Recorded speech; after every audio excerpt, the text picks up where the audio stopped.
وعلی آلک و اصحابک یا سیدی یا حبیب اللہ۔ جی دوستو، غسل کن چیزوں سے فرض ہوتا ہے، واجب ہوتا ہے، یعنی غسل کے واجب ہونے کے اسباب کتنے اور کون کون سے ہیں؟ تو غسل کے واجب ہونے کے 5 اسباب ہیں۔ پہلا سبب یہ ہے کہ منی کا اپنی جگہ سے شہوت کے ساتھ جدا ہو جانا، اپنی جگہ سے جدا ہو جانا منی کا شہوت کے ساتھ۔ اور دوسرا ہے احتلام، یعنی اس میں بھی منی ہی اپنی جگہ سے جو ہے شہوت کے ساتھ خارج ہوتی ہے، جدا ہوتی ہے۔ تو لیکن فرق یہ ہے کہ پہلی صورت جو بتائی گئی اس میں جاگنے کی حالت ہے، اور احتلام میں یہ جو کام ہوتا ہے یہ نیند میں ہوتا ہے۔ تو تیسرا سبب جو ہے وہ ہے عضو تناسل کا عورت کے اگلے یا پچھلے مقام کے اندر داخل ہو جانا، جس کو اصطلاح میں، فقہ کے اصطلاح میں حشفہ بولا جاتا ہے۔ اور چوتھے نمبر پہ حیض، اور 5ویں نمبر پہ نفاس۔ یہ غسل کے واجب ہونے کے اسباب ہیں۔ تو پہلا جو ہے منی کا اپنی جگہ سے شہوت کے ساتھ جدا ہو کر عضو تناسل سے نکلنا، یہ سبب ہے غسل کے واجب ہونے کا۔ تو محترم، اگر شہوت کے ساتھ اپنی جگہ سے جدا نہ ہوئی بلکہ بوجھ اٹھانے سے، کوئی وزن اٹھایا اس سے، یا بلندی پر چڑھتے ہوئے منی خارج ہو گئی، تو اس سے غسل واجب نہیں ہوگا۔ اگر وضو ہے تو وضو ٹوٹ جائے گا، مگر اس سے غسل واجب نہیں ہوگا۔ اور فرمایا کہ اپنے ظرف سے شہوت کے ساتھ منی جدا ہوئی، مگر اس شخص نے اپنے آلہ کو زور سے پکڑ لیا اور باہر نہ ہو سکے، پھر جب شہوت جاتی رہی چھوڑ دیا، اب منی باہر آئی، تو اگرچہ باہر نکلنا شہوت سے نہ ہوا، مگر چونکہ اپنی جگہ سے شہوت کے ساتھ جدا ہوئی تھی لہذا غسل واجب ہے۔ تو اس مسئلے کی وضاحت سماعت فرمائیں۔ شہوت کے ساتھ منی اپنی جگہ سے خارج ہوئی اور وہ نکلنے لگی، تو اس شخص نے اپنے عضو تناسل کو، عضو خاص کو پکڑ لیا تاکہ منی خارج نہ ہو، تو پکڑ لیا، تو اس کے بعد شہوت بھی جاتی رہی، کچھ دیر کے بعد شہوت ختم ہو گئی، شہوت جاتی رہی، تو پھر اس نے اپنے عضو تناسل کو چھوڑا تو وہ منی خارج ہو گئی۔ اب کوئی یہ نہ کہے کہ یہ تو بغیر شہوت کے جو ہے خارج ہوئی ہے، غسل واجب نہیں، بلکہ جس وقت اپنی جگہ سے، جو اس کی جگہ ہے منی کی، اس وقت جب وہ خارج ہوئی تھی ادھر سے تو وہ شہوت کے ساتھ ہوئی تھی۔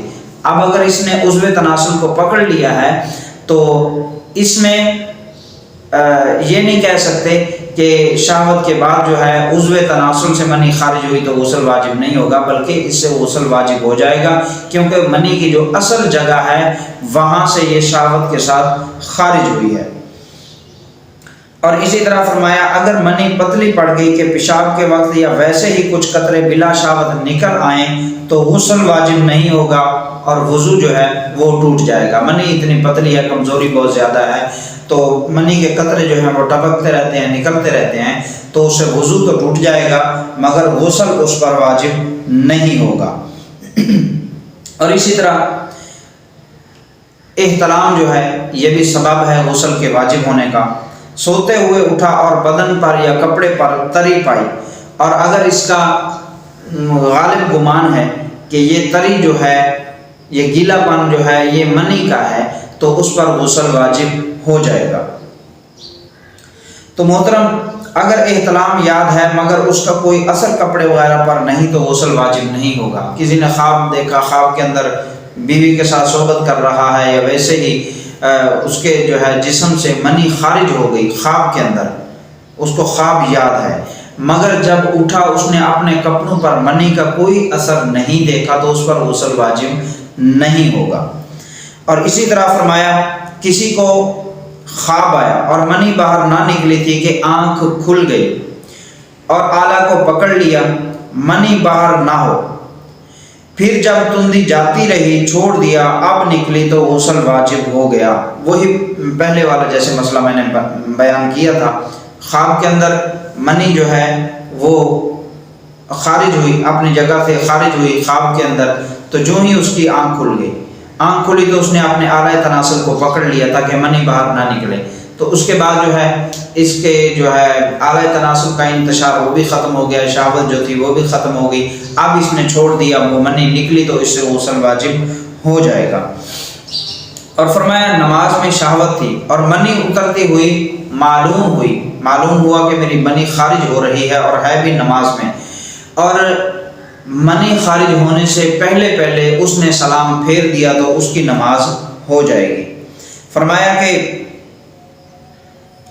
رات کو احتلام ہوا، جاگا تو کوئی اثر نہ پایا اور وضو کر کے نماز پڑھ لی، اب اس کے بعد منی نکلی تو اب غسل واجب ہے، نماز ہو گئی۔ یہ تو ایک سادہ سا مسئلہ ہے اور بالکل ہی آسان مسئلہ ہے، یہ تو سمجھ آ گیا ہوگا۔ اور اس کے علاوہ عورت کو خواب ہوا تو جب تک منی فرج داخل سے نہ نکلی غسل واجب نہیں ہوگا، اور عورت کا جو معاملہ ہے کہ جب تک اس کے جسم سے منی باہر نہیں نکلے گی اس وقت تک غسل واجب نہیں ہوگا، جب تک اس کے جسم کے اندر ہی ہے منی تو غسل واجب نہیں ہوگا، جب جسم سے باہر ہوگی تو پھر غسل جو ہے وہ واجب ہو جائے گا۔ مرد اور عورت جو ہے ایک چارپائی پہ لیٹے سوئے ہوئے تھے، تو جب اٹھے تو چارپائی پر منی کا اثر دیکھا کہ یہ منی پڑی ہے چارپائی کے اوپر۔ اب ہر بندہ انکاری ہے، مطلب عورت بھی انکار کر رہی ہے کہ میری نہیں ہے، مرد بھی انکار کر رہا ہے کہ میری نہیں ہے، ہو سکتا ہے سردیوں کا موسم ہو، یہ بات چل رہی ہو، تو بہرحال جو ہے یہ حکم دیا جائے گا کہ دونوں جو ہیں وہ غسل کریں۔ اور اسی طرح کوئی لڑکا ہے وہ بالغ ہوا اور اس کو احتلام ہوا پہلی مرتبہ تو اس پر بھی غسل واجب ہو جائے گا۔ اور تیسرا جو سبب ہے وہ ہے سر ذکر بولتے ہیں عضو تناسل کو، اعلیٰ خاص کو۔ مرد کا جو اعلیٰ تناسل ہوتا ہے، جو پیشاب کا مقام ہوتا ہے، اس کو ذکر بولا جاتا ہے۔ تو عورت کے آگے یا پیچھے یا مرد کے پیچھے داخل ہونا، یہ دونوں جو ہے غسل کو واجب کرتا ہے۔ عورت کی دونوں شرمگاہوں میں سے کسی میں داخل کیا یا اور مرد کی شرمگاہ میں داخل کیا تو اس سے غسل واجب ہو جائے گا۔ فرمایا یہ شہوت کے ساتھ ہو یا بغیر شہوت کے ہو، ہاں وہ اس کا مکلف ہو، یعنی کہ بالغ ہو، نابالغ نہ ہو، بالغ ہو تو اس پر جو ہے وہ غسل واجب ہو جائے گا۔ اور اسی طرح فرمایا کہ عورت نے اپنی فرج میں انگلی ڈالی یا کوئی اور چیز مٹی کی یا پلاسٹک کی یا ربڑ کی کوئی ایسی چیز بنائی، یعنی کہ اعلیٰ تناسل کی طرح وہ چیز بنائی اور اپنے فرج میں، فرج عورت کے اگلے مقام کو بولا جاتا ہے، وہاں ڈالی، تو جب تک منی خارج نہیں ہوگی تو اس پر جو ہے غسل واجب نہیں ہوگا۔ تو فرمایا کہ غسل جماع کے بعد عورت کے بدن سے مرد کی بقیہ منی نکلی تو اس سے غسل واجب نہیں ہوگا، یعنی صحبت کی تو اس کے بعد جو ہے وہ منی نکل آئی، غسل کر لیا، اس کے بعد عورت کی فرج سے جو ہے وہ منی نکلی مرد کی تو اب اس پر غسل کرنا واجب نہیں ہوگا۔ تو محترم چوتھے نمبر پر حیض ہے۔ حیض عورت کے ماہواری کے جو دن ہوتے ہیں ان دنوں میں جو حیض آتا ہے، جو ایک خون بہتا ہے، اس کو حیض بولا جاتا ہے، اس کے بعد غسل واجب ہو جاتا ہے۔ اور اسی طرح نفاس، بچے کے پیدا ہوتے وقت جو خون نکلتا ہے اس کو نفاس بولا جاتا ہے۔ اور حیض و نفاس کا جو ہے مکمل بیان انشاءاللہ العزیز آگے آئے گا، آنے والی ویڈیو میں کسی میں انشاءاللہ العزیز یہ مسائل بھی بیان کریں گے۔ تو محترم یہ مسائل سیکھنا ہمارے لیے بہت ضروری ہوتا ہے، بہت اہم ہے ہماری زندگی کے ساتھ، تو ہمیں یہ ضرور سیکھنے چاہیے۔ اور اسی طرح فرمایا کہ کسی پر جو ہے غسل کے اسباب کافی سارے تھے، یعنی واجب نہیں تھا، ویسے ہی کافی جو ہے ایسے موقع تھے کہ اس نے وہ غسل کرنا تھا۔ اب یہ نہیں کہ ہر کے لیے علیحدہ علیحدہ کرے، مثال کے طور پہ جمعے کا دن ہے تو جمعے کے لیے غسل کرنا ہے، اور وہی عید کا دن ہے، عید کے لیے بھی کرنا ہے، اور پھر اس نے صحبت کی ہوئی ہے تو اس کا بھی کرنا ہے۔ یہ نہیں کہ 3-4 جو ہیں موقع اور 3-4 وجوہات ہیں تو ان کی وجہ سے 3-4 بار غسل کیا جائے، نہیں، بلکہ نیت کر کے ایک ہی بار غسل کر لیا جائے تو سارا جو ہے وہ ثواب مل جائے گا۔ جتنی بھی یہ چیزیں بیان کی گئی ہیں ان کا ثواب انشاءاللہ العزیز مل جائے گا۔ جمعے کا غسل جو ہے وہ سنت ہے، اس کا ثواب بھی مل جائے گا۔ عیدین جو عید کا دن ہے اس کا ثواب بھی مل جائے گا، اور جو باقی صحبت کی وجہ سے غسل واجب ہوا تو اس کا جو ہے غسل بھی ہو جائے گا۔